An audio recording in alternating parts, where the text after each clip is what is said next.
কাতলা মাছের ডিমের তরকারি করব।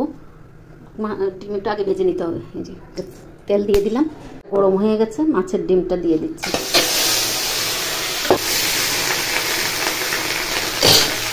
ঢাকনা দিয়ে দিই।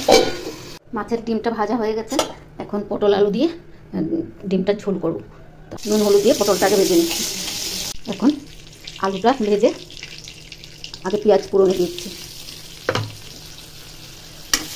পেঁয়াজটা একটু লাল লাল হয়ে আসলে আলুটা দিয়ে দেবো। পেঁয়াজটা লাল লাল হয়ে এসছে, আলুটা দিয়ে দিচ্ছি। আলুটা একটু ভেজে নিই। এবার আলুটা ভাজা ভাজা হয়ে গেছে, এখন এখানে মশলা দেবো।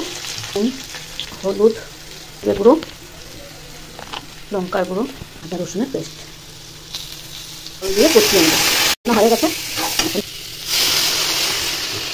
সাথে পটলটাও দিয়ে দেবো।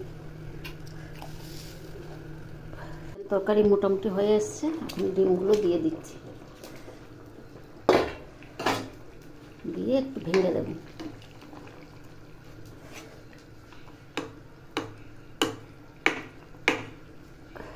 ডিমগুলো ভেঙে দিলাম, আর একটু হবে, তারপর গরম মশলা আর ধনে পাতা দিয়ে নামিয়ে নেব মাছের ডিমের তরকারিটা।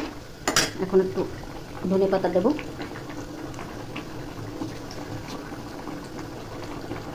আর গরম মশলা দেবো। এখন নামিয়ে নেব। নিয়ে নিলাম, দেখতে কালারটা খুব সুন্দর হয়েছে।